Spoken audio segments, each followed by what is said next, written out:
Welcome to the service clinic at Low Country Harley-Davidson. I'm Doc Harley.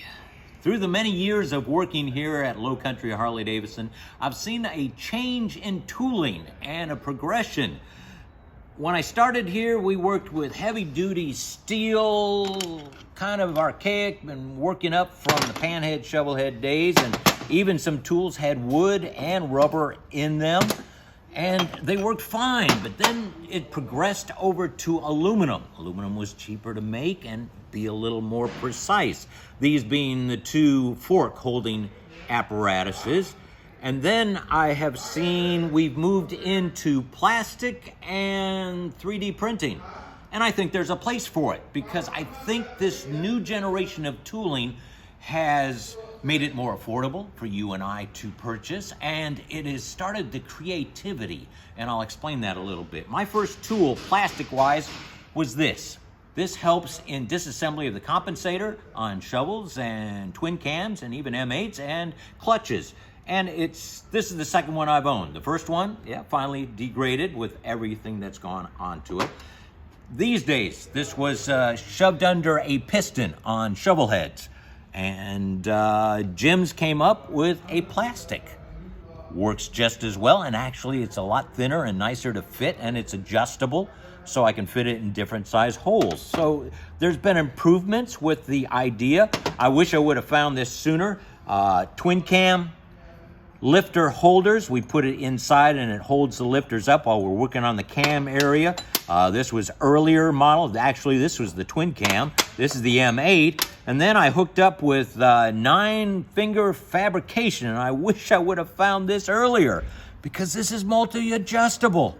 So it could work on Evos, twin cams, M8s, and it's made almost half or 3/4 of it plastic. And it works great, and they've thought it all out. Stays together, you don't lose any parts. Fantastic progression. One of the early items I picked up, I thought it was a gimmick, the fold-a-funnel.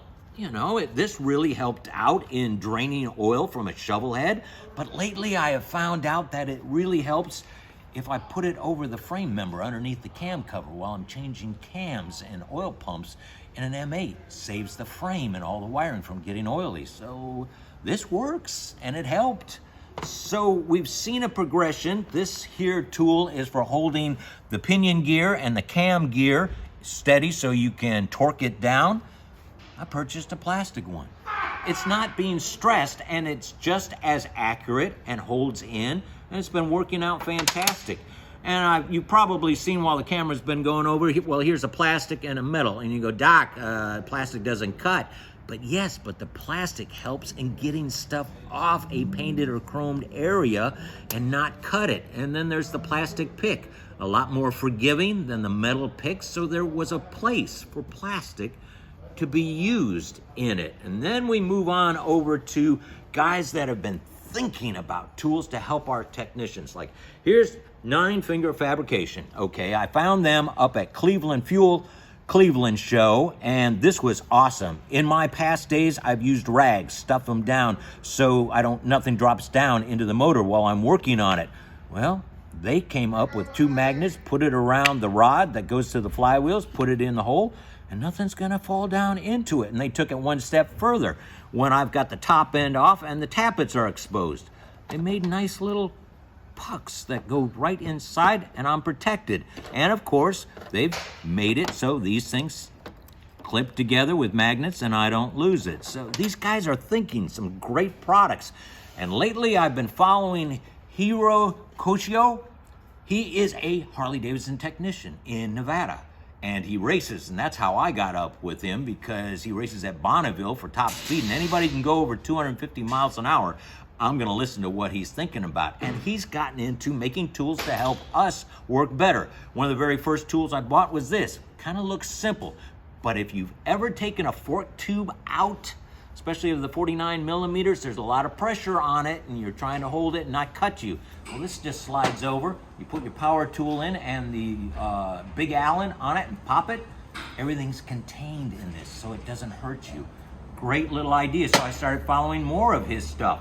He came out with this simple little tool. Took about 7 to 8 little changes in his design, but what it does, anybody who's worked in this business and has a road glide area and needs to get these switches out, there is no room for a finger to get to the latches. Would love to talk to the engineers about this. So what did he do?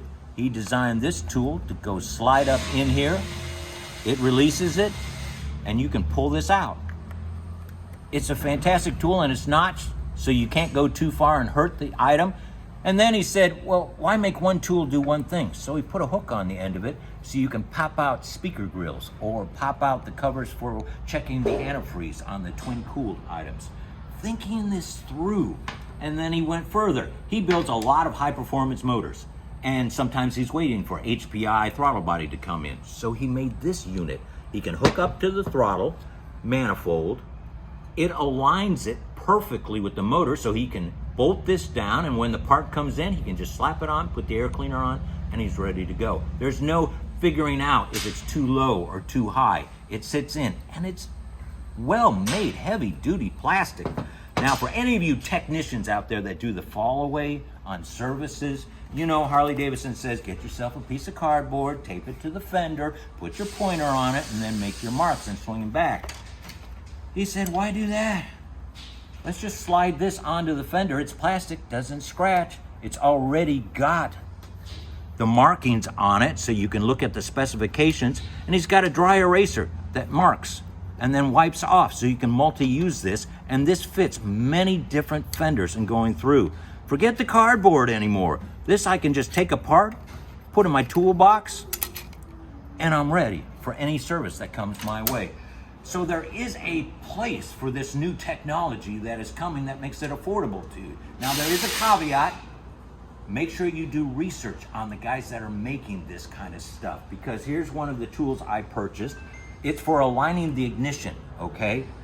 This is the metal one on it. When it goes in, it turns. When you get an older and older motorcycle and you use this, it flexes, and oh, does it scare me sometimes, because if this breaks off inside, I don't know how I'm gonna get it out. So do your little research, make sure you find out how their product is working with reviews, and even take a look at something that Sean developed this in his garage when he said, I want to make sure my alignment of my Dyna rear axle is perfect.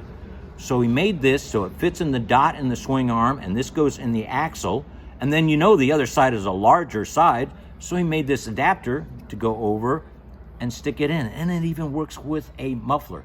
So if you're into 3D making, make the design, go through the different processes to make it sturdy and longevity, and there might be a market for what you have as an idea to help us techs do our job better. I'm Doc Harley. We'll see you next week.